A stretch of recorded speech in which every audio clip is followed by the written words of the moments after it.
बिस्मिल्लाहिर्रहमानिर्रहीम।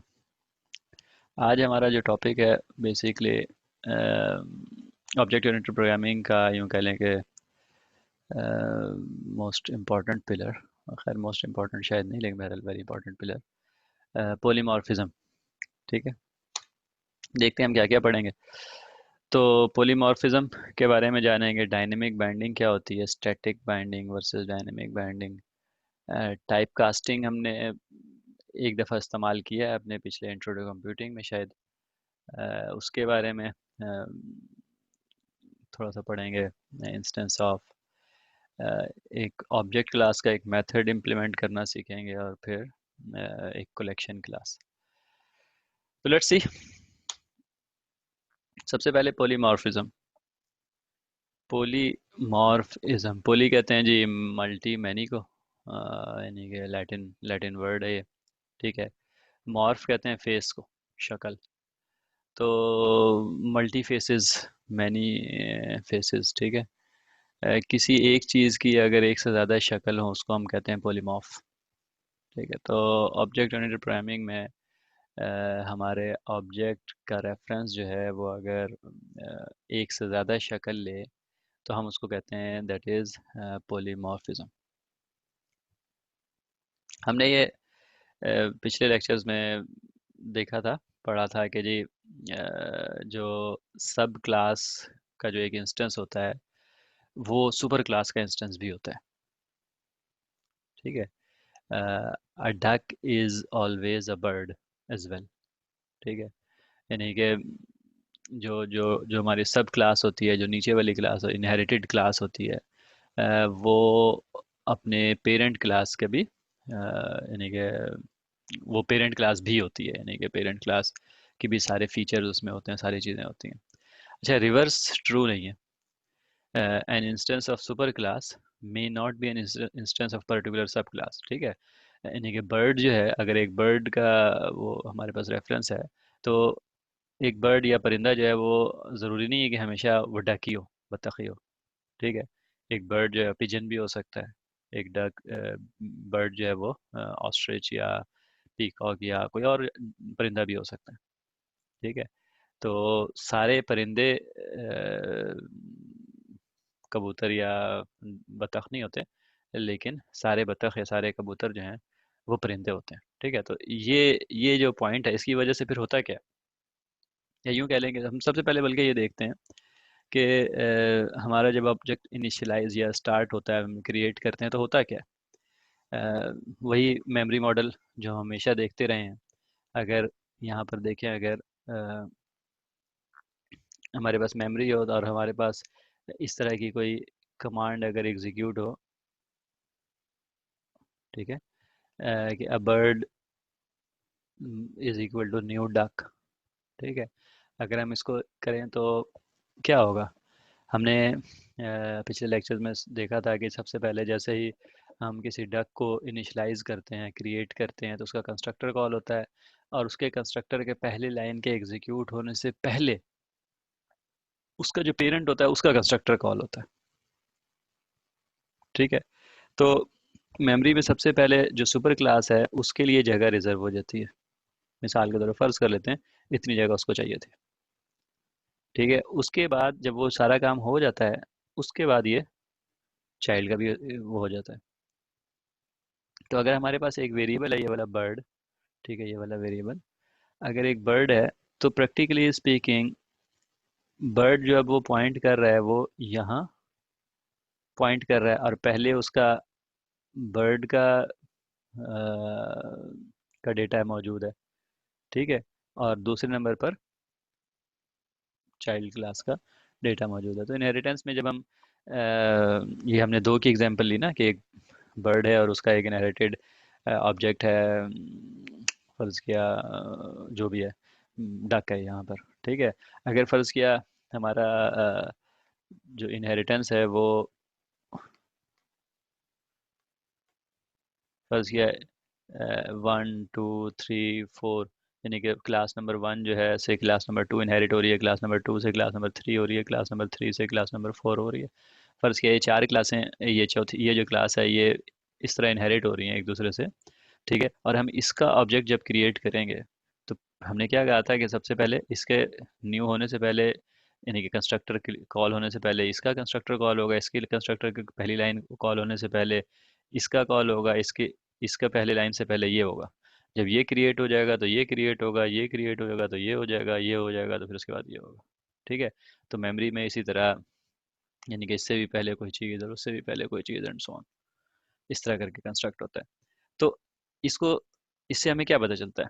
Straight forward सी बात है कि जी इससे हमें ये पता चलता है कि जब भी हमारे चाइल्ड क्लास का ऑब्जेक्ट बनता है तो बेसिकली उसके पेरेंट क्लास एग्जिस्ट कर रहे हो, पेरेंट क्लास का डेटा वगैरह उसकी सारी चीज़ें एग्जिस्ट कर रही होती हैं। तो लिहाजा अगर हमारे पास एक रेफरेंस हो पेरेंट क्लास का, ठीक है, तो parent class can point to a child class. ठीक है, अब ये हो सकता है कि हमारे पास एक और हम फ़र्ज़ किया एक और हम ऑब्जेक्ट क्रिएट कर लेते हैं। मैं यहाँ छोटा सा क्रिएट कर रहा हूँ, लेकिन फ़र्ज़ कर लेते हैं हम उसी तरह हम क्रिएट करते हैं कि जी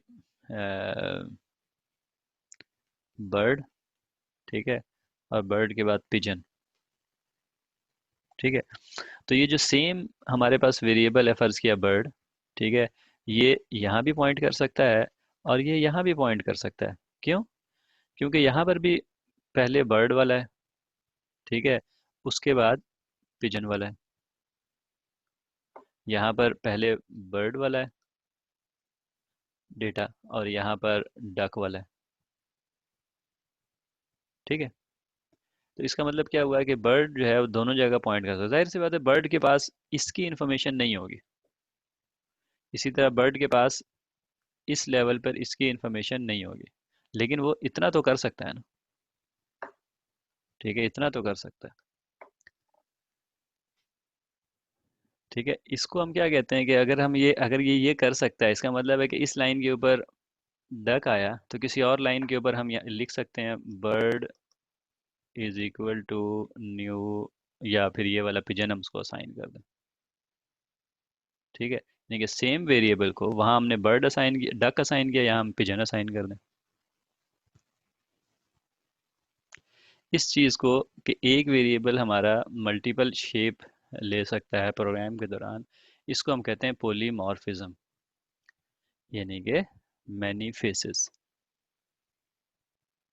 ठीक है, a variable of super class type, a variable of superclass type can therefore hold an object of subclass type।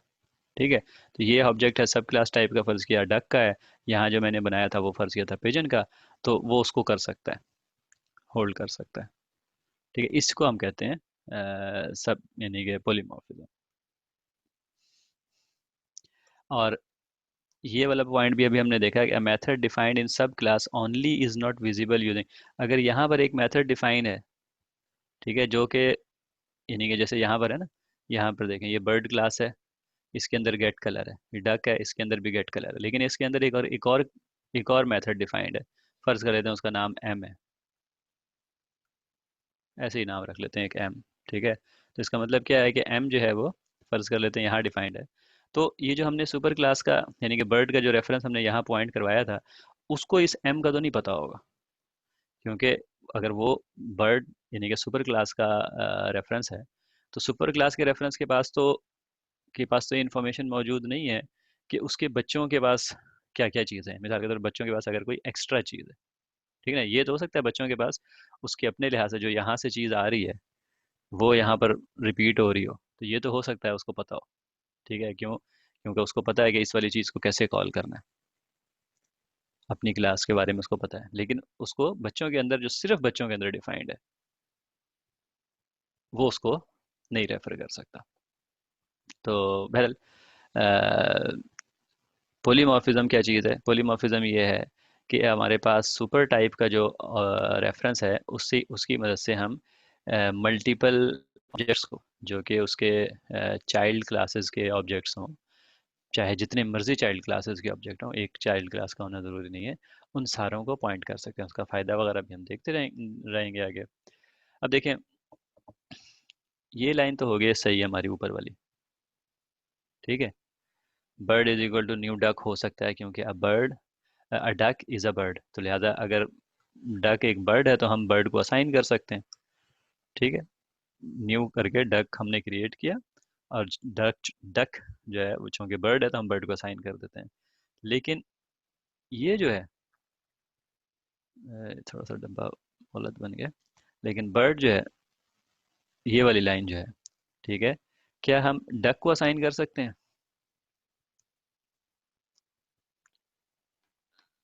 N instance of a super class में not be an instance of a particular sub class. ठीक है, तो हम ये bird जो है, हम duck को असाइन इसलिए नहीं कर सकते कि ये जो बर्ड जो है ये पता नहीं किस टाइप का बर्ड है। ठीक है, तो प्रैक्टिकली स्पीकिंग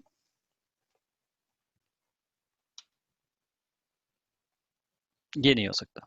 ठीक है, अब मिसाल के तौर पर नीचे देखें, अब बर्ड, एक बर्ड का हमने वेरिएबल बनाया। ठीक है, फिर इफ इज फ्लाइट रिक्वायर्ड, हमने एक कोई मेथड है जिससे हमें पता चलता है फ्लाइट, उड़ने वाला परिंदा चाहिए या नहीं उड़ने वाला परिंदा चाहिए। तो अगर तो उड़ने वाला परिंदा चाहिए तो bird is equal to new pigeon. ठीक है, और अगर नहीं उड़ने वाला चाहिए तो bird is equal to new ostrich. तो लिहाजा हमारे रन टाइम के ऊपर ये दोनों काम हो सकते हैं। अगर हमें फ़्लाइट रिक्वायर्ड है किसी वजह से, तो हमने परिंदा जो है वो पिजन वाला को न्यू करके असाइन कर दिया, और अगर हमें फ़्लाइट नहीं रिक्वायर्ड थी तो हमने ऑस्ट्रिच कर दिया।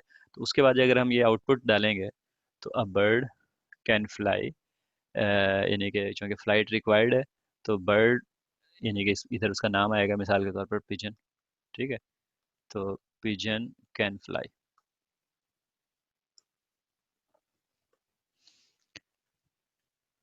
पॉलीमॉर्फिज्म से हम क्या करते हैं कि हम एक पेरेंट क्लास के वेरिएबल से या पेरेंट क्लास के रेफरेंस से हम एक्सेस करते हैं उसकी चाइल्ड क्लास के ऑब्जेक्ट को।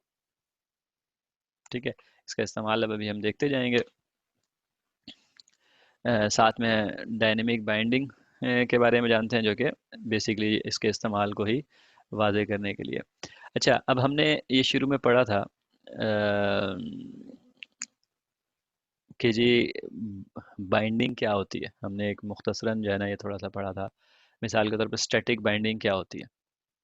ठीक है, वो क्या होती है अगर आप लोगों को याद नहीं है तो मैं आपको याद कराऊं कि जो मेथड कॉल होता है, ठीक है, मेथड कॉल कैसे होता है, हमने कहा था कि जी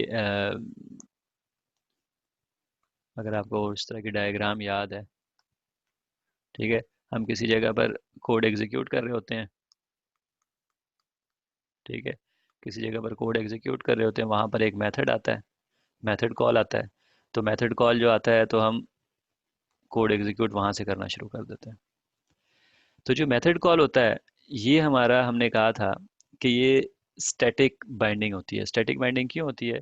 क्योंकि जब कंपाइलर कंपाइल कर रहा होता है, जावा का कंपाइलर, अब जब आप अपने कंप्यूटर बैठ के कोड लिख रहे हैं, अभी अभी यूज़र कोड चला नहीं रहा, बल्कि आप अपने प्रोग्राम कंप्यूटर के ऊपर बैठ के लिख रहे हैं और उसको कंपाइल कर रहे हैं, तो उस वक्त जावा को पता लगता है कि यार इस जगह पर, इस लाइन के ऊपर इसने एक मेथड एम को कॉल किया हुआ है, और ये मेथड एम किधर है, ये मेथड एम इधर है। ठीक है, तो वो इस जगह का एड्रेस उधर रिप्लेस कर देता है। तो वो जो हमारी डॉट क्लास फाइल बनती है, जो हमारी बाइनरी, अपने जो बाइनरी फाइल को हमने थोड़ा सा देख सोच समझा था, तो हमने जो बाइनरी क्लास बनती है उसमें इस जगह का एड्रेस होता है। ठीक है, तो जो कि उस जगह का एड्रेस होता है, तो लिहाजा हम इसको क्या कहते हैं, और ये यानी कि अभी हो गया काम, यानी कंपाइल टाइम के वक्त ही हो गया, तो इसको हम स्टैटिक बाइंडिंग, फिक्स्ड बाइंडिंग भी कहते हैं। यानी कि जब कोड एग्जीक्यूट होगा तो कंट्रोल हमेशा यहाँ आएगा, इस लाइन पर एग्जीक्यूट करते करते इस जगह पर आएगा, इस जगह से हमेशा वो इस जगह पर आएगा। ठीक है, वो अगली लाइन यहाँ पर जो होगी उसको नहीं एग्जीक्यूट करेगा। ठीक है, इसको स्टैटिक बाइंडिंग कहते हैं। अब यहाँ क्या होता है, यहाँ पहले हम देख लेते हैं लॉजिकली क्या। Java decides at compile time which method will be called in case of overloaded methods and the process is called static binding. हमने स्टैटिक बाइंडिंग का एक टाइप पढ़ी थी कि मेथड जब भी कॉल होते हैं उसको, खैर हम स्टैटिक बाइंडिंग उस तरह कहते नहीं, वो तो बाइंडिंग ही, वो तो होती ही कंपाइल टाइम बाइंडिंग है। स्टैटिक बाइंडिंग जो है वो बेसिकली ओवरलोडेड मेथड, यानी कि एक एक से ज़्यादा मेथड हमारे पास हों। थोड़ा सा मैं दोबारा इसको कर दूं, क्योंकि मैंने वो नॉर्मल बाइंडिंग को स्टैटिक बाइंडिंग आपको कह दिया बहरहाल। ये देखें, जब हमारे पास हमने ये वाली चीज़ भी वैसे हमने पढ़ी थी ओवरलोडेड मेथड के केस में। हमारे पास अगर ओवरलोडेड मेथड है एक, ठीक है, एक ओवरलोडेड मेथड शुरू होता है एम, जो है वो यहाँ से शुरू होता है। ओवरलोडेड मेथड क्या होते हैं? वो मेथड जो कि जिसके पैरामीटर या कोई एक छोटा सा माइनर डिफरेंस हो, ठीक है। और ये एम वन है हमारा, और ये फर्ज कर लें एम टू है, ठीक है, जो कि यहाँ से शुरू हो रहा है। तो यहाँ पर अगर एक कॉल आ रही है, ठीक है, उस कॉल के अंदर, कोड के अंदर एक पैरामीटर फर्ज किया दिया है उन्होंने, और एक पैरामीटर वाला ये है एम वन है, ठीक है। तो कंपाइल के वक्त ही जावा क्या करेगा, यहाँ पर इसका एम वन का एड्रेस यहाँ डाल देगा कि भाई जब यहाँ आना एग्जीक्यूट करते हुए तो यहाँ चले जाना। और किसी और जगह पर अगर यूज़र ने यानी कि प्रोग्रामर ने दो पैरामीटर वाला दिया हुआ है और वो ये है, तो इस जगह पर ये वाला डाल देगा एड्रेस, ठीक है। तो जब जैसे ही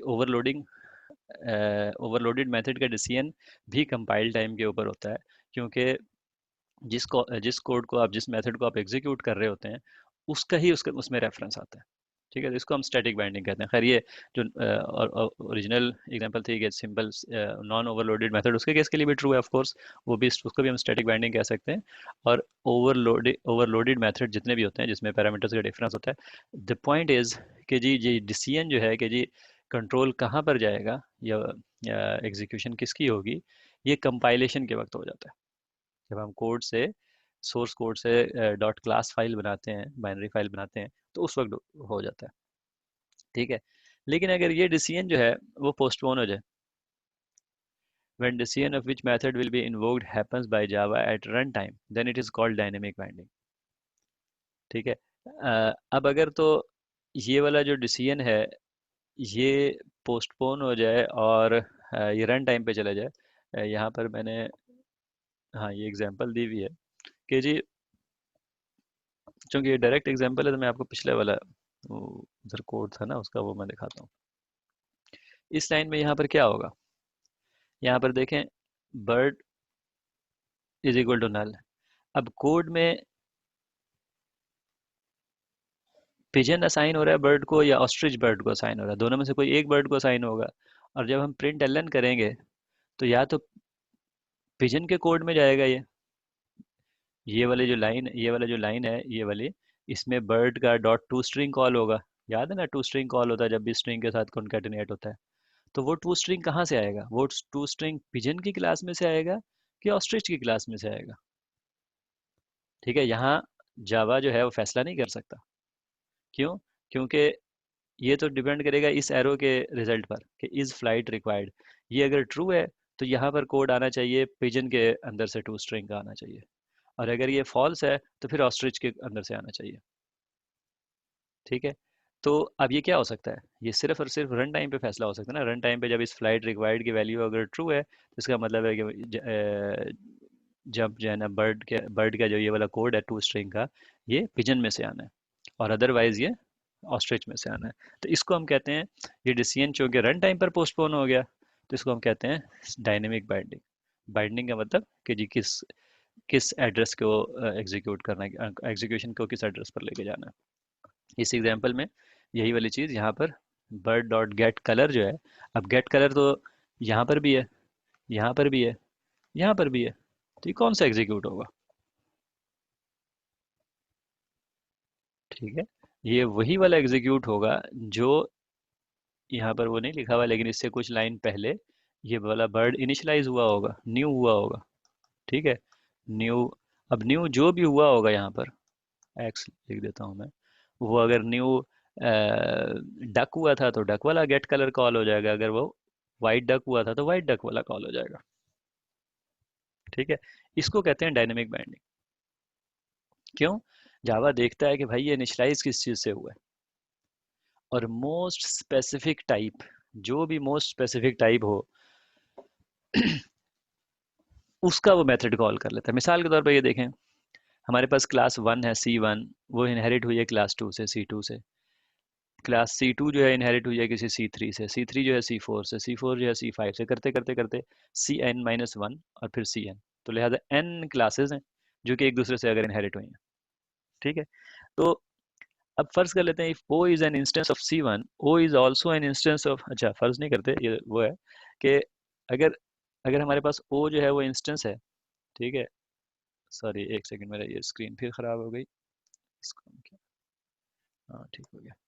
अच्छा, तो ओ इंस्टेंस अगर C1 का है तो हमने कहा कि ओ अगर C1 का इंस्टेंस है तो फिर वो C2 का भी इंस्टेंस है, C3, C4, C5, Cn-1 का भी इंस्टेंस है। तो लिहाजा अगर अगर कोई मेथड कॉल होगा m, जो कि फ़र्ज़ किया C1 में भी है, C2 में भी है, हर एक में है, तो किसका कॉल होगा? अगर इस रेफरेंस के ऊपर ओ के ऊपर कॉल होगा तो वो मोस्ट स्पेसिफिक टाइप C1 का होगा। लेकिन अगर वो C2 का होगा फ़र्ज़ किया, तो वो C2 का कॉल होगा। ठीक है, यानी कि वो जिससे न्यू हुआ है उससे कॉल होगा। जो एक्चुअल, इसको हम कहते हैं, बल्कि एक्चुअल इंस्टेंस कहते हैं, जो एक्चुअल इंस्टेंस है उससे कॉल होगा। ये हो सकता है कि जी हमारा जो ओ है वेरिएबल एक है, ठीक है, वेरिएबल है Cn-1 का, ठीक है, और जब इनिशलाइज हमने किया वो C1 से किया है, तो लिहाजा अगर जो जो मेथड हमारा, जैसे इस केस में गेट कलर जो है, अगर वो वाइट डक से इनिशलाइज हुआ है तो ये वाला कॉल होगा। ठीक है, इसी तरह अगर यहाँ पर पिजन होता, डक है ना, यहाँ पर पिजन होता, ये वाली क्लास पिजन होती, और ये वाली डक होता, बर्ड होता सॉरी, तो फिर हमें वही बात है कि बर्ड अगर तो पिजन होता तो ये वाला कॉल होता, डक होता तो ये वाला कॉल होता। ठीक है, हम एक और एग्जांपल देखते हैं। पॉलीमॉर्फिज्म जो है वो काफ़ी काइंड ऑफ इम्पोर्टेंट टॉपिक इसलिए है कि ये कोड में बहुत ज़्यादा ये यूज़ होता है। तो हम एक और एग्जांपल लेते हैं जो कि हमारा एक न्यू वे ऑफ इम्प्लीमेंटेशन देखने का तरीका है। मुझे थोड़ी सी स्क्रीन चेंज करनी पड़ेगी, एक सेकंड है। ये देखें, ये हमारे पास सबसे पहली बात तो ये क्या कहते हैं, जो मैं एग्जांपल आपको मेमोरी मैप दिखा के दिखाता था, जो कि मेरी गंदी हैंड राइटिंग की वजह से काफ़ी, पता नहीं आपको सही से समझ में आती भी थी कि नहीं आती थी, तो मुझे ये वाला मॉडल मिला है जो कि बहरहाल उससे काफ़ी रीज़नेबल बेहतर है। तो मैंने अब ये वाला चूज़ किया, लेकिन पहले मैं आपको थोड़ा सा मेमोरी मैप से भी इसको मैप करके एक्सप्लेन करने की कोशिश करूँगा, जस्ट इन केस। अब हमारे पास ये एग्जांपल ये है कि जी हमारे पास क्लास है पेट की, ठीक है, जो पालतू जानवर पेट होते हैं उनकी क्लास है। उसके अंदर एक मेथड है, इम्प्लीमेंट हो रहा है, पब्लिक वॉइड स्पीक, ठीक है, और जो जो ये मेथड है स्पीक का, आप देखें वो एम्प्टी है, ठीक है, एम्प्टी है, यानी कि अगर पेट के अंदर जो मेथड है स्पीक का, दैट डज नथिंग। पेट से एक एक्सटेंड हो रही है क्लास, यानी कि पेट की एक जो जूनियर क्लास है। बाय द वे ये जो कोड लिखा हुआ है ये जावा का कोड नहीं है, तो थोड़ा सा डिफरेंट हो सकता है, लेकिन जावा से ही ड्राइव्ड एक और लैंग्वेज का है ये स्काला। तो लेकिन बल्कि नहीं सॉरी, ये जावा का कोड, नहीं नहीं ठीक है, ये जावा का कोड है, जावा कोड है, इसलिए कोई मसला नहीं है। तो पेट से डिराइव्ड एक क्लास है डॉग, ठीक है, क्योंकि डॉग इज़ अ पेट, ठीक है, और उसमें वही स्पीक का मेथड जो है वो दोबारा इम्प्लीमेंट हो रहा है, वुफ वुफ। तो पॉट पेट को अगर आप कहें स्पीक तो it will woof. On the other hand एक और क्लास है कैट, ठीक है, it has nothing to do with the dog, but it is being derived from pet, तो लिहाजा कैट एक और, कैट जो है वो एक और पेट है, और अगर आप उसको कहें स्पीक तो वो कहती है म्याऊं, ठीक है। ये है और नीचे हमारे पास ड्राइवर क्लास है लाइन नंबर 19 में, ठीक है, लाइन नंबर 19 से ऑनवर्ड जो है वो हमारे पास क्या है, मैं ब्लू पेन पकड़ लूँ, लाइन नंबर 19 से ऑनवर्ड जो है वो हमारे पास एक ड्राइवर क्लास है, जिसके अंदर एक मेन है। मेन के अंदर हम क्या कर रहे हैं, हम पैट्स के एक एरे को इनिशलाइज कर रहे हैं जिसमें 3 पैट हैं, ठीक है, और फिर अब हर एरे के हर इंडेक्स पे, यानी कि 3 हैं, तो तीनों को पहले, दूसरे और तीसरे को, पहले को डॉग से, दूसरे को कैट से, और तीसरे को फिर डॉग से इनिशलाइज कर रहे हैं। मतलब क्योंकि जो ये जो एरे है, ये एरे जो है चूँकि पेट टाइप की एरे है, तो इसका मतलब है, अभी हमने कहा था कि अगर पेट टाइप की एरे है तो it can hold any type of object like, जो कि उसमें उसके बच्चों में से हैं, तो लिहाजा डॉग और कैट जो हैं जो उसके बच्चों में से हैं, तो वो हम असाइन कर सकते हैं। तो लिहाजा चूँकि हमारे पास 3 रेफरेंसेस हैं एरे में, तो हम एक में डॉग, एक में कैट और एक में डॉग, तीन इनिशियलाइज कर रहे हैं, न्यू कर रहे हैं। और उसके बाद हम एक मेथड है हमारे पास हु दे आर, और हु दे आर में क्या करता है, वो लूप एरे पे चलती है, और हर पेट को हम कहते हैं भाई स्पीक। ठीक है। तो जो स्पीक के बाद जो उनकी आवाज़ आएगी, मतलब जो वो आउटपुट करेंगे, उससे हमें पता लग जाएगा which animal which pet they are. तो ये कोड है। अगर हम इसको नॉर्मल उस लिहाज से देखें, क्या कहते हैं, अपने मेमोरी मैप का जो हम वो चलाते हैं, तो वो क्या होगा, अ,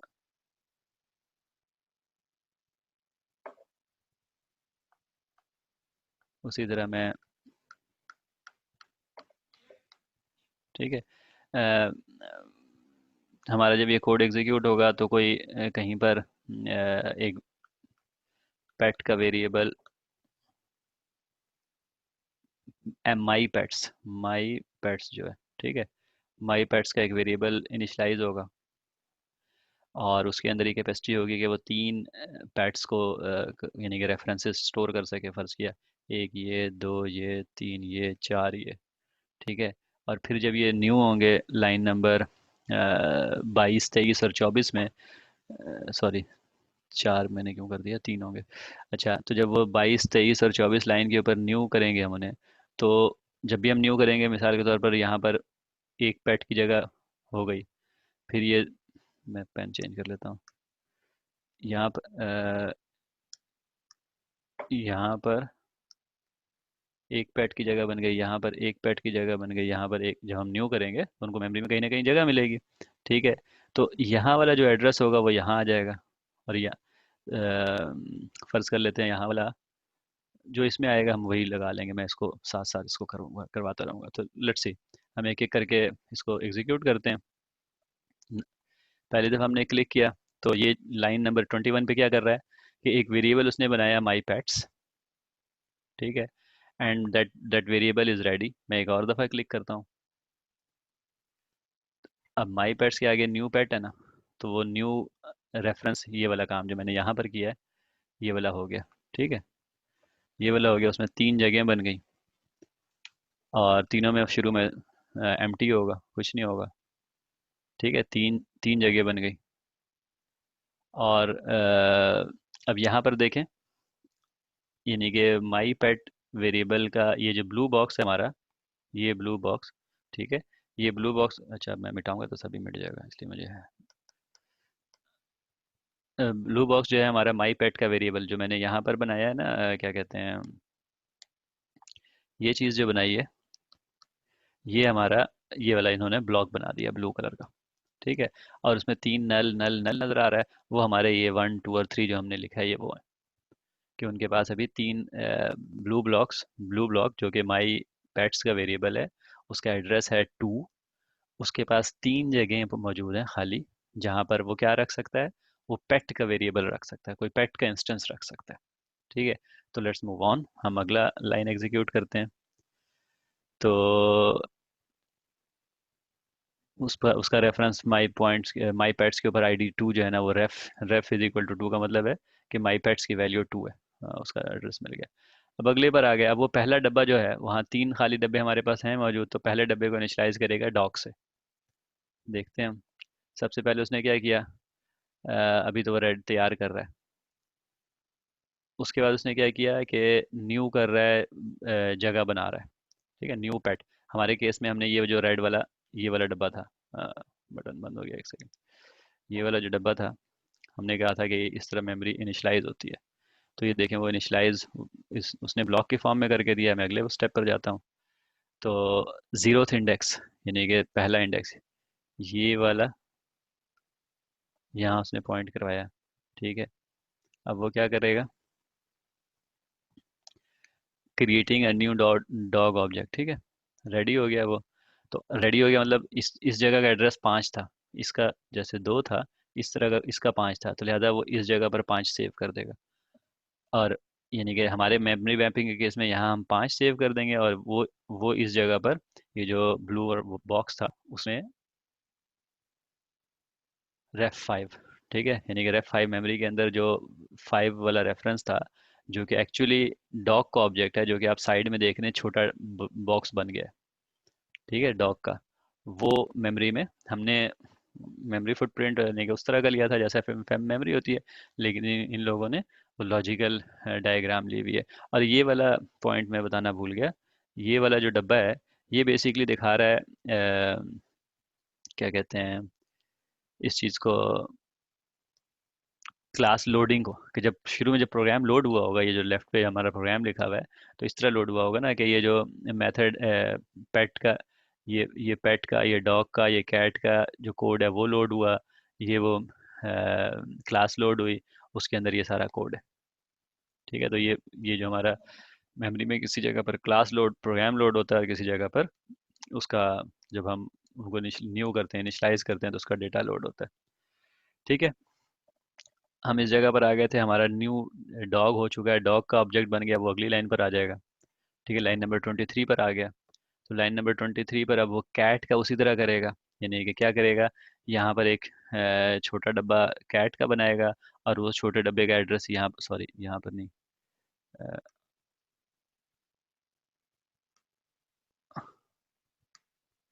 वो यहाँ पर इस छोटे डब्बे को, सॉरी फिर ये अगले वाले को असाइन कर देगा, मैं कट कर देता हूँ, अगली लाइन को मैं एग्जीक्यूट करता हूँ। देखें, कैट का बना, उसी तरह रेफ टू का अब इंडेक्स नंबर 1 होगा, क्योंकि पहले 0 पर हो चुका है, अब 1 पर होगा। फिर उससे आगे कैट का ऑब्जेक्ट क्रिएट हुआ, वो देखें आईडी रेफरेंस 7। ठीक है, वो ऊपर बन गया। अ, अब वो कैट जो है वो इसके नंबर 1 पे, यानी कि यहाँ पर कैट इनिशलाइज हुई नंबर 7 के ऊपर। फिर जो 7 का एड्रेस था वो यहाँ आ गया। ठीक है, यहाँ पर अब 7 आ जाएगा। तो ये देखें, वो यहाँ पर इनके केस में यहाँ पर 7 आ गया। ठीक है, आगे चलता हूँ मैं। कैट इनिशलाइज हो गई, अब इंडेक्स नंबर 2। ठीक है, यानी कि 0 1 2 लास्ट वन वाला, वो उसी तरह होगा। जीरो इंडेक्स नंबर 2 की बारी आ गई। डॉग का डब्बा छोटा सा इनिशलाइज हो गया, ये वाला। ठीक है, और उसका रेफरेंस मिला था, जहाँ पर इनिशलाइज हुआ था वो 9 था, तो लिहाजा 9 जो है वो असाइन हो जाएगा इंडेक्स नंबर 2 को। और इंडेक्स नंबर 2 को 9 का असाइन हो गया, तो इसका मतलब क्या है कि वहाँ पर इनिशलाइज हो गया ये। ठीक है, तो ये तो हमारा आ गया। अब मैं अगर इसको यूं करूं, इसको अनडू कर देता हूँ। अच्छा, ये हमारा आ गया, क्या कहते हैं, हमारे सारे, मैं इसको अगली लाइन पे लेके जाता हूँ। लाइन नंबर 25 पर हम आ गए, तो लाइन नंबर 22 23 24 22 23 और 24 के ऊपर हमने 3 ऑब्जेक्ट इनिशलाइज किए हैं। और हमारा ऊपर जो है देख लें, जो टॉप रो है ब्लू बॉक्सेस की, वो बेसिकली वो ऑब्जेक्ट को इनिशलाइज करके दिखा रहा है। तीनों ऑब्जेक्ट राइट साइड पर इनिशलाइज हुए हैं। और चौथा जो है वो उनका रेफरेंस है पेट माई पेट्स का, जिसके अंदर वो तीनों ऑब्जेक्ट का रेफरेंस स्टोर हुआ हुआ है। अब हम चलते हैं आगे, लाइन नंबर 25 पर आएंगे, तो वो कहेगा भाई मेथड को एग्जीक्यूट करो, तो हम उस मेथड के अंदर जाएंगे, हु दे आर। ठीक है, वो लाइन नंबर, सबसे पहले आप देखें, अब हु दे आर वाला मेथड आ गया। अब हु दे आर कहाँ पर इम्प्लीमेंटेड है, लाइन नंबर 28 के ऊपर है, तो ये 28 पर जाएगा। ठीक है, अच्छा, विद पैरामीटर, उसको पैरामीटर भी चाहिए माई पेट्स का, तो माई पेट्स का पैरामीटर क्या है, रेफरेंस नंबर 2 है, तो रेफरेंस नंबर 2 चला जाएगा। ठीक है, तो अब देखें, जब मेथड कॉल होता है तो क्या होता है, स्टैक फ्रेम के ऊपर ये वाला, उसके ऊपर एक और डब्बा बन जाता है। याद है जब हमने मेथड एग्जीक्यूट किए थे, मेथड सीखा था, तो उसमें हमने यही सीखा था कि उसका उसके ऊपर एक स्टैक या उसके ऊपर एक सेकंड मेमोरी का एरिया बन जाता है, जहाँ पर उसके वेरिएबल स्टोर होते हैं। आई होप कि अगर नहीं याद है तो इसको जाके मेरे ख्याल में मेथड जो है वो छठे या सातवें लेक्चर का हिस्सा होगा, या 8वें का, मैक्सिमम 7वें का होगा most probably, intro to computing के। तो आप उसको एक दफ़ा रिवाइज कर लीजिएगा। तो बहरहाल जब मेथड कॉल हुआ तो वो स्टैक फ्रेम इनिशलाइज हो गया। उसमें सबसे पहले वो वाला मेरे ख्याल में एक वेरिएबल जाएगा, जो हमने रेफ टू, वो देखें पेट्स के नाम से है। ठीक है, तो पेट्स पहले इनिशलाइज हो गया रेफ टू से। ठीक है, उसके अंदर आएगा अब लूप है जी, पेट्स के ऊपर हमने लूप लगाना है, तो पेट्स का 0th इंडेक्स आ गया। ठीक है, सबसे पहले लूप लगाएंगे तो रेफ 5, यानी कि जो जो ये वाला जो पेट है, ये वाला पेट जो है, ये इसको क्या होगा, नंबर पहला इसका 0th इंडेक्स के ऊपर जो भी है, 0th इंडेक्स के ऊपर रेफ नंबर 5 है, तो रेफ नंबर 5 आ गया। ठीक है, अब रेफ नंबर 5 जो है वो क्या है? ये, ठीक है, मतलब रेफ नंबर 5 जो है वो एक डॉग है। तो इसका मतलब है कि अब स्पीक कॉल हो रहा है। इससे अगली लाइन पर हम चले जाते हैं। हाँ, स्पीक कॉल हो गया। अब स्पीक का मेथड जब कॉल होगा, अब जावा ने डिसाइड करना है कि भाई स्पीक तो डिफाइन है लाइन नंबर 14 के ऊपर, लाइन नंबर 8 के ऊपर और लाइन नंबर 2 के ऊपर। 3 लाइनों के ऊपर डिफाइंड है। तो मैं किसको कॉल करूं? ठीक है। तो लेकिन चूंकि ये क्या कहते हैं, जब उसने न्यू किया था, जावा को पता था कि जब मैंने न्यू किया था तो ये वाला जो न्यू था वो डॉग वाला था। ठीक है। तो लिहाजा एक चीज़ तो क्लियर कट हो गई, लाइन नंबर 14 के ऊपर जो स्पीक है वो तो नहीं कॉल होगा, क्योंकि डॉग का मैंने न्यू किया है। तो या तो अब लाइन नंबर 8 वाला कॉल होगा या लाइन नंबर 2 वाला कॉल होगा। ठीक है। और हमने अभी थोड़ी देर पहले क्या कहा था कि जब हम हायरार्की में से जो भी ऑब्जेक्ट हमारा क्रिएट होता है, जो मोस्ट स्पेसिफिक होता है, जो निचले से निचले वाला होता है, वो कॉल होता है, जिसको हम एक्चुअल ऑब्जेक्ट, यानी कि मोस्ट स्पेसिफिक का मतलब है मिसाल के तौर पर, दोबारा मैं ये कर दूं क्योंकि ये बहुत इंपॉर्टेंट है, समझ लेना कि सी वट एवर n-1 को मैं छोड़ दो, C3, C2, C1, अगर ऐसे हो, फर्ज किया, और फर्ज किया हमने C2 का न्यू किया है। ठीक है। तो सी, यानी कि ये जो वेरिएबल है वो C is equal to new C2 अगर हमने किया है, तो ठीक है, तो सबसे पहले वो मेथड चेक करेगा। अगर एक मेथड कॉल हुआ है C2 dot M, sorry C dot M, ठीक है, तो सबसे पहले चेक करेगा जिसका मेथड, जिसका ऑब्जेक्ट, वो इसको तो चेक ही नहीं करेगा। ठीक है। वो इसमें चेक करेगा। अब अगर इसमें मेथड है तो ठीक है, नहीं तो इससे अगले में, नहीं तो इससे अगले में। ठीक है। और जहां पर भी मोस्ट स्पेसिफिक, उसमें यानी कि अगर C2 में मिल जाएगा, C2 मोस्ट स्पेसिफिक है, तो ये वाला कॉल होगा। अगर इसमें ना होता, मिसाल के तौर पर हमारे लाइन नंबर 14 के ऊपर 8 के ऊपर डॉग में स्पीक का मेथड ना होता, तो फिर लाइन नंबर 2 के ऊपर जो स्पीक का मेथड है वो कॉल होता हुआ होता।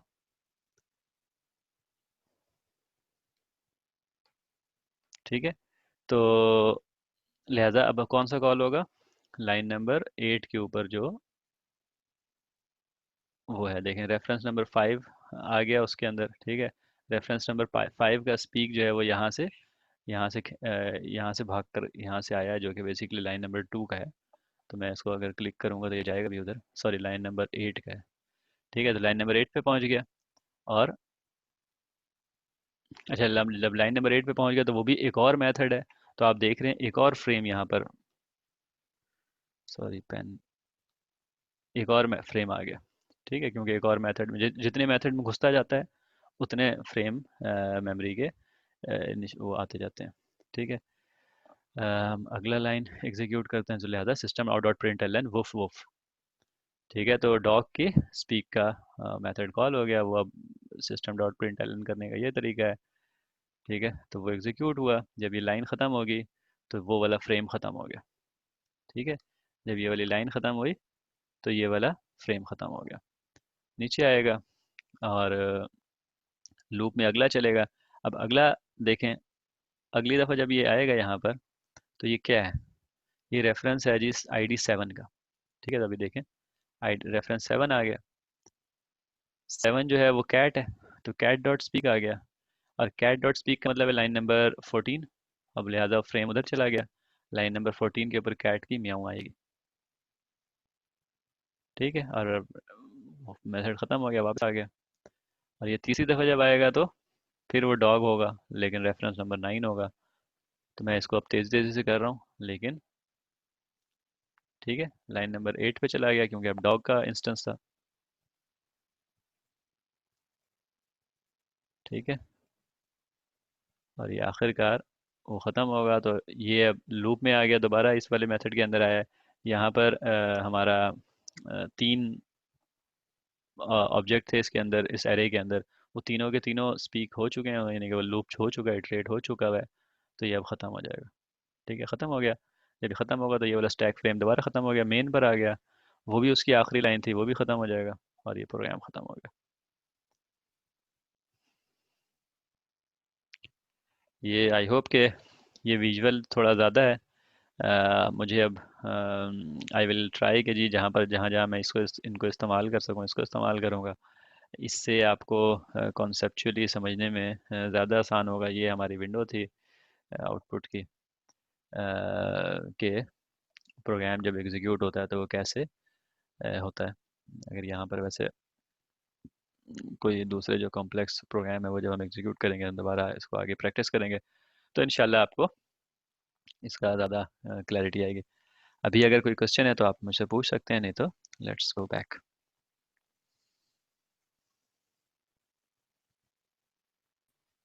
तो वापस आ गए हम अगली स्लाइड पर चलते हैं। अगेन टाइप कास्टिंग को हमने एक दफ़ा थोड़ा सा पढ़ा है। हमने अभी तक जो बातें वैसे की हैं वो क्या की हैं कि हम किस तरह सुपर क्लास से रेफ़र कर सकते हैं चाइल्ड क्लास के ऑब्जेक्ट्स को, ठीक है। तो an object reference can be assign two variable of another object type. Basically अभी हमने यही देखा है कि वेरिएबल हमारा अगर बर्ड का हो, हम उसको डक को या पिजन को असाइन कर पिजन या डक का जो ऑब्जेक्ट है हम उसको असाइन कर सकते हैं, ठीक है। अभी हमने जो एक्सरसाइज की उसमें पेट के वेरिएबल को हमने असाइन किया डॉग का या कैट का ऑब्जेक्ट।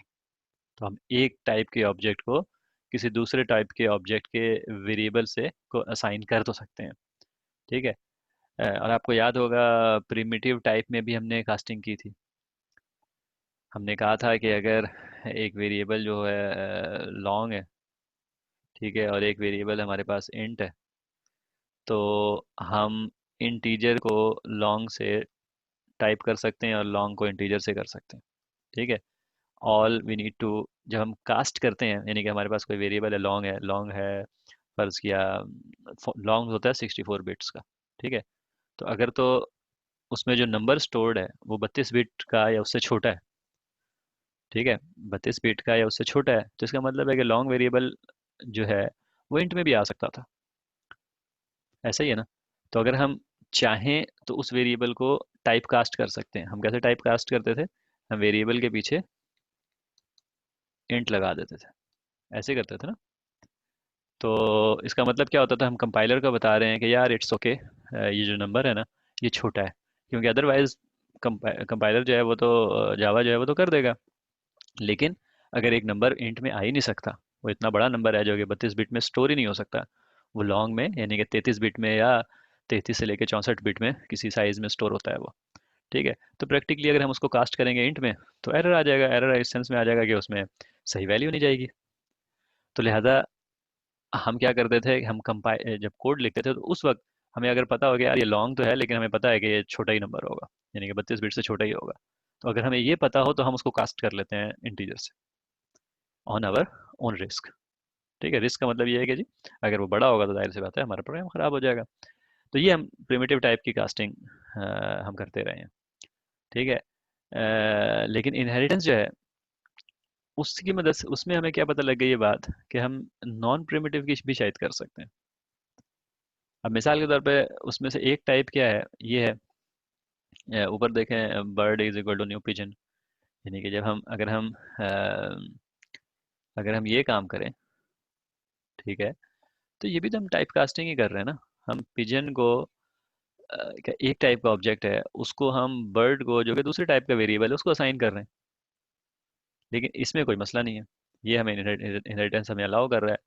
और जावा जो ये टाइप कास्टिंग करता है इसमें हमें वो कुछ कहता नहीं है कि हमें मुझे कुछ बताओ स्पेशल, क्योंकि जावा को पता है कि pigeon is inherited from bird, तो लिहाजा I can do this type casting, ठीक है। तो यहाँ पर उसने कुछ नहीं हमें कहा, ये जो बिल्कुल सही, यानी कि अगर हम इसको लिखते पिजन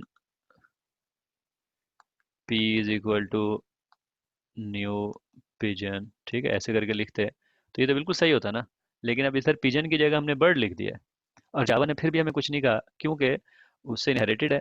तो ये टाइप कास्ट हो सकता है, जावा को पता है, तो इट्स ऑल ओके। इसको हम कहते हैं इम्प्लिसिट टाइप कास्टिंग,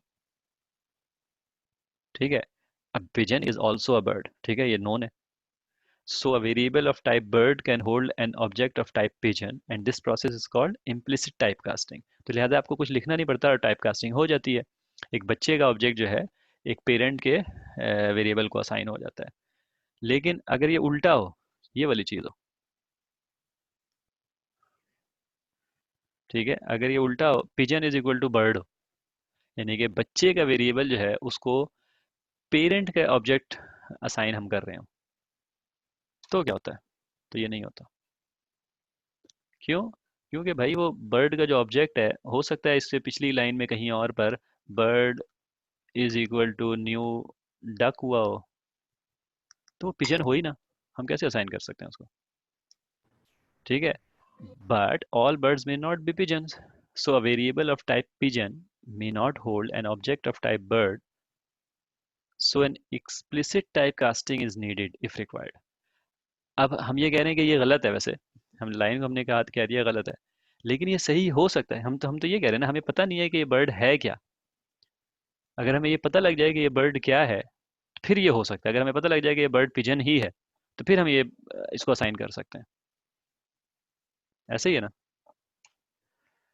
तो अगर हमें ये पता हो कंपाइल टाइम के वक्त कि भाई हम तो यानी कि जो भी कंडीशन है, कंडीशन के हम जिम्मेदार हैं, ठीक है, तो ये बर्ड जो होगा इस वक्त पिजन ही होगा, तो हम यहाँ पर ये चीज़ लिखकर कंपाइलर को बताते हैं कि यार डोंट वरी, असाइन कर दो इसको।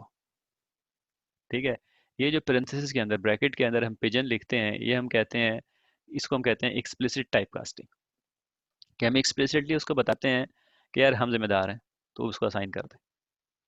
ठीक है, और अगर रन टाइम के वक्त ऐसा ना हो, ये गलत हो, यानी कि बर्ड जो है वो इनिशलाइज हो जाए डक से मिसाल के तौर पर, तो ये होता है क्लास कास्ट एक्सेप्शन।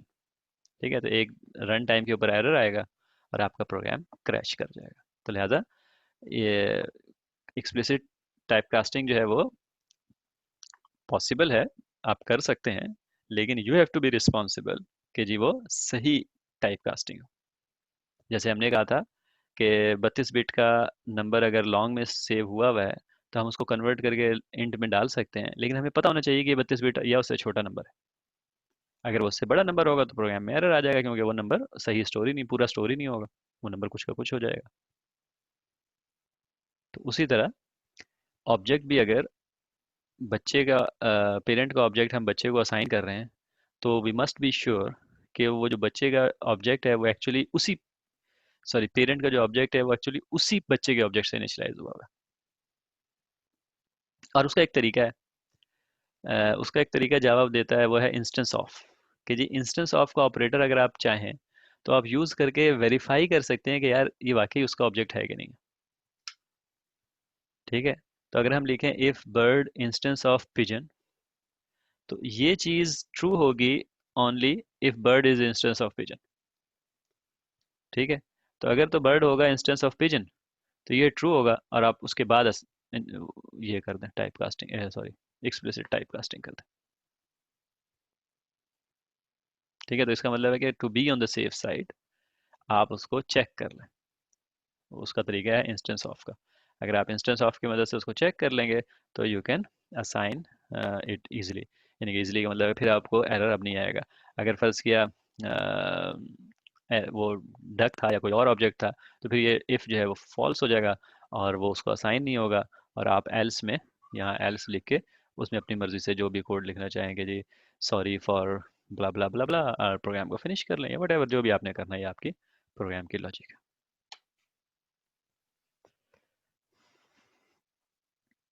अच्छा जी, हमने याद है आपको ऑब्जेक्ट क्लास के बारे में पढ़ा था। हमने कहा था कि जावा के अंदर जो भी जितनी भी क्लासें, आप जब भी जावा में प्रोग्रामिंग करते हैं, जो भी क्लास बनाते हैं, तो वो क्लास हमेशा हमेशा हमेशा किसी ना किसी से इनहेरिट करती है, नहीं उसका कोई ना कोई पेरेंट क्लास होता है। तो या तो आप बता दें, जैसे आपने कहा कि बर्ड जो है उसका पेरेंट क्लास डक है, हमने अपनी एक्सरसाइज के दौरान देखा कि डॉग और कैट के पेरेंट क्लास जो है वो पेट थी, ठीक है, लेकिन पेट के ऊपर कोई पेरेंट क्लास नहीं लिखी हुई थी, और इसी तरह बर्ड के ऊपर कोई पेरेंट क्लास नहीं लिखी हुई थी, एंड सो ऑन, बहुत सारी क्लासेस हम बनाते हैं जिनके हम पेरेंट क्लास मेंशन नहीं करते। अगर हम किसी क्लास का पेरेंट क्लास मेंशन ना करें, तो हमने ये कहा था कि जावा बाय डिफ़ॉल्ट ऑब्जेक्ट क्लास को उसका पेरेंट बना देता है। तो जावा डॉट लैंग पैकेज के अंदर जो ऑब्जेक्ट क्लास है, वो उसका पेरेंट खुद ब खुद बन जाता है। और उसके अंदर हमने ये भी पढ़ा था कि कुछ मेथड पहले से डिफाइंड है, जिसमें से टू स्ट्रिंग के बारे में हमने पढ़ा था लास्ट, कि जी टू स्ट्रिंग कैसे किसी ऑब्जेक्ट को स्ट्रिंग में कन्वर्जन के लिए होता है।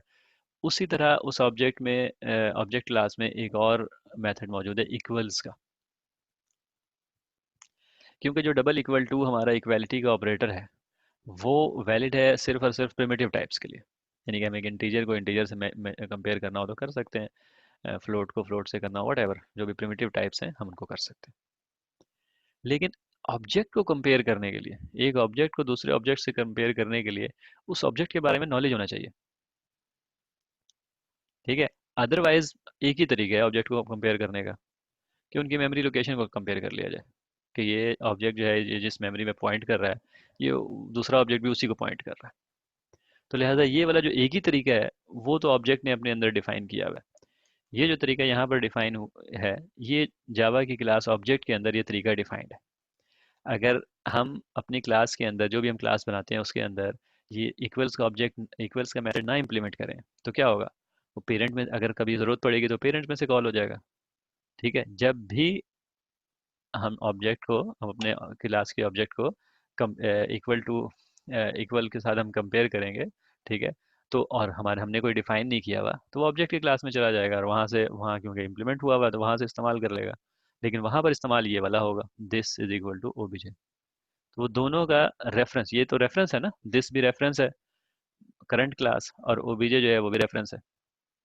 तो वो रेफरेंस को रेफरेंस के जी दोनों अगर एक ही पॉइंट मेमोरी को पॉइंट कर रहे हैं तो दे आर इक्वल। तो प्रैक्टिकली हम ऑब्जेक्ट इक्वालिटी नहीं चेक कर रहे होंगे, हम सिर्फ ये चेक कर रहे होंगे कि जी दोनों मेमोरी में एक जगह पॉइंट कर रहे हैं कि नहीं। अगर तो वो एक जगह पॉइंट कर रहे हैं तो ऑफ कोर्स वो इक्वल है। लेकिन मिसाल के तौर पर अगर हम हमारे पास एक सर्कल ये है एक सर्कल ये है, मेरी सर्कल तो नहीं, मैं अच्छा बना सकता हूँ, let me do do do that. ये रहा। अच्छा मैं बराबर कैसे बनाऊँ। अब ये दो सर्कल मैंने बना दिए हैं, ठीक है। अब हमने इन दोनों को कंपेयर करना है कि भाई दोनों बराबर हैं कि नहीं है। तो ऑफ कोर्स अब हमें इस सर्कल का नॉलेज चाहिए, ठीक है, क्योंकि सर्कल का सेंटर ये है। अगर हम इसको मेमोरी में देखें तो ये मेमोरी में तो दो जगह पर पॉइंट कर रहे होंगे, ठीक है।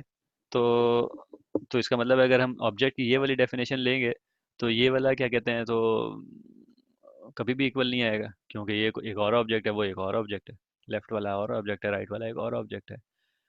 अब इसका मतलब है कि हमें ये चीज़ चेक करने के लिए कि दोनों सर्कल बराबर हैं कि नहीं, हमें कुछ ना कुछ सर्कल के बारे में इंफॉर्मेशन चाहिए, उसके बगैर हम नहीं कर सकते। इसका मतलब है कि ये वाली चीज़ सर्कल ही इम्प्लीमेंट कर सकता है। सर्कल के क्लास के अंदर अगर इक्वल्स मौजूद हो और वो अपने लिहाज से इक्वालिटी को इम्प्लीमेंट कर दे तो हम चेक कर सकते हैं। तो ये होता है सिग्नेचर, ये ऊपर भी है और ये नीचे भी है बेसिकली। ठीक है, ये मेथड का सिग्नेचर है कि जब भी हमने इम्प्लीमेंट करना होता है इस मेथड को हमने इम्प्लीमेंट करना होता है। ठीक है। हम उसको कैसे इम्प्लीमेंट करते हैं, हम सबसे पहले चेक करते हैं जी कि ये जो इंस्टेंस है, सबसे पहली बात है कि वो सर्कल का इंस्टेंस है कि नहीं। क्योंकि सर्कल जो है वो सर्कल के बराबर हो सकता है, अगर वो सर्कल का इंस्टेंस नहीं है, वो रेक्टेंगल है, कुछ और है, एक्स वाई जेड कुछ भी है, तो पहली बात है कि फिर हम फॉल्स रिटर्न कर देते हैं। ठीक है। और दूसरी चीज़, हम अब ये सर्कल के केस में बड़ा सिंपल है कि उसका रेडियस चेक कर लो, क्योंकि सर्कल के अंदर दो डेटा टाइप होते हैं, एक रेडियस होता है और एक उसका सेंटर पॉइंट होता है। तो सेंटर पॉइंट तो अगर वो एक ही जगह होगा तो उससे तो हमें कुछ नहीं पता चलता। फर्ज किया क्या कहते हैं एक और सर्कल हमारा इस जगह पर हो, ठीक है, सब दोनों का सेंटर पॉइंट फर्ज किया एक ही जगह है, लेकिन वो दोनों बराबर तो नहीं है। तो लिहाजा हमें रेडियस से पता लग जाता है कि जी वो बराबर है कि नहीं है। तो बहरहाल यानी कि ये सर्कल के लिहाज से हमारी लॉजिक थी जो कि हम इम्प्लीमेंट इस तरह करके कर सकते हैं। तो अब क्या होगा, अब जब भी सर्कल के ऑब्जेक्ट के ऊपर अगर इक्वल्स कंपेयर करना होगा, ठीक है, तो जब भी हम कोड में इक्वल्स उसका लिखेंगे तो ये वाला इक्वल्स कॉल होगा, और अगर दोनों के रेडियस बराबर है तो रिजल्ट सही आ जाएगा, ट्रू आ जाएगा, वरना फॉल्स आ जाएगा। तो लिहाजा हमने जब भी अब इक्वल्स का मेथड इम्प्लीमेंट, यानी कि दो ऑब्जेक्ट्स को हमने जब भी कंपेयर करना होगा, हमारी ज़रूरत होगी कि हम इन दो ऑब्जेक्ट्स को कंपेयर करें फॉर वट एवर किसी भी कॉन्टेक्स्ट के अंदर, तो लिहाजा हम उसके इक्वल्स का ऑब्जेक्ट मेथड इम्प्लीमेंट करेंगे जैसे हमने टू स्ट्रिंग का मेथड इम्प्लीमेंट किया। ठीक है।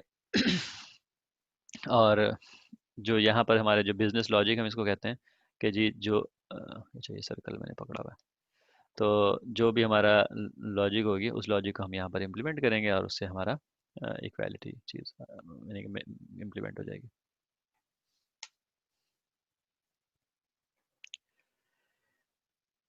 आगे बढ़ते हैं। एक और जावा की यूटिलिटी क्लास का मेंबर, यूटिलिटी हम कहते हैं, हम जितने भी हमने काफ़ी सारे यूटिलिटी क्लास जो है वो क्या मेथड्स वगैरह हमने पढ़े, Java dot lang dot math के हमने चीज़ें पढ़ी थी एंड सो ऑन। ठीक है। तो यूटिलिटी वो होती हैं जो कि हमारे हमारे कोड को आसान करने के लिए जावा ने बिल्ट इन चीज़ें दी हुई हैं कि जी हमें बहुत सारे काम जो है वो बार बार ना करने पड़े।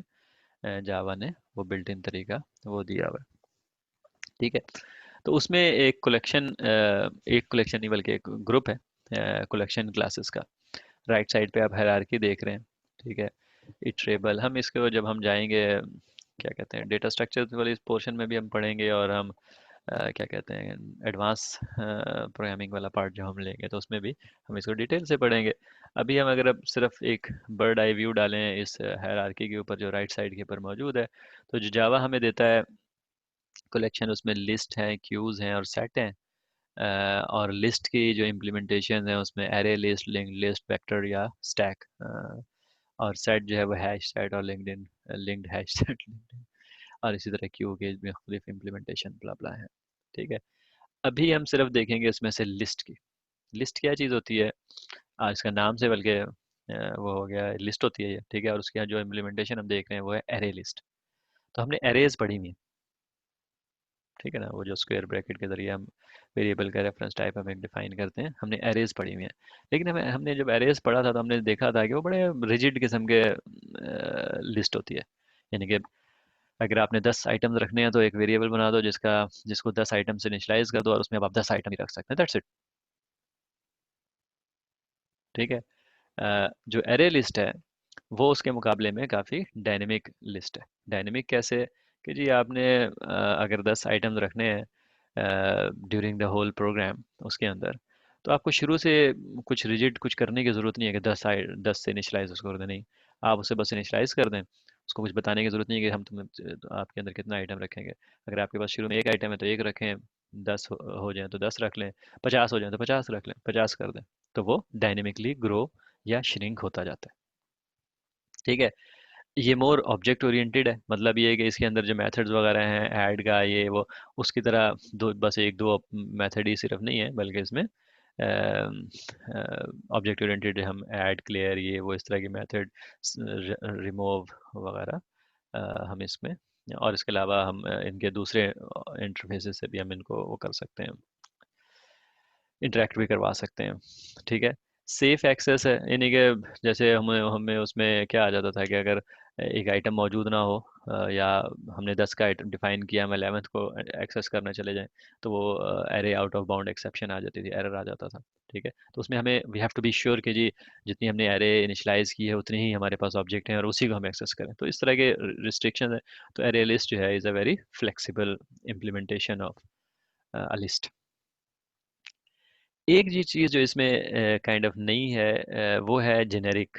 It's a generic class. ठीक है।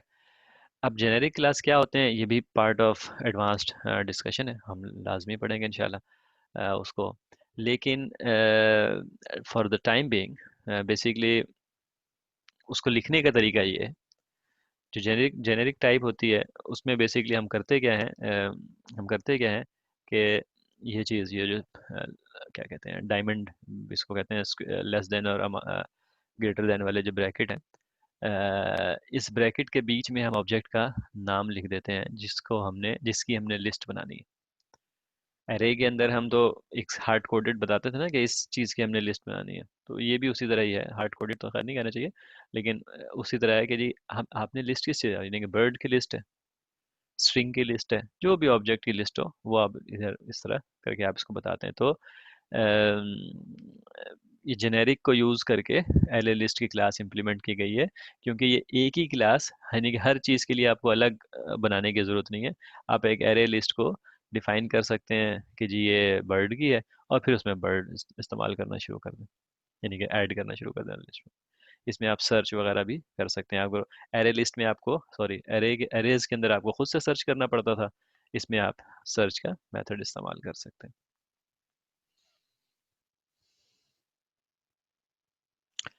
कंटेन्स जो है ये हमारा सर्च का, तो ये बहरहाल ये लिस्ट भी है मेथड की, ठीक है। ऐड कर सकते हैं हम, ऐड एक सर्टन इंडेक्स के ऊपर कर सकते हैं, क्योंकि ये एक जैसे मिसाल के तौर पर ऑर्डर्ड लिस्ट अगर आपने बनानी हो, एक क्लियर का मेथड लिखें, कॉल करें, सारी चीज़ें रिमूव हो जाएंगी, ठीक है, एंड सो ऑन। तो ये जब हम अपने अभी प्रोग्राम वगैरह लिखेंगे तो, या आप लिखेंगे तो उसके अंदर ये क्या कहते हैं, यूटिलिटी क्लास जो है वो काफ़ी ज़्यादा यूज़ होगी। अच्छा जी, तो ये हमारा सेशन इस तरह का था। अभी हम छोटी सी एक्सरसाइज जो कर रहे थे, क्या कहते हैं, उस पर चलते हैं। लेकिन अगर तो सेशन के अंदर, लेक्चर के अंदर अगर कोई क्वेश्चन वगैरह है तो आप लोग पूछ सकते हैं।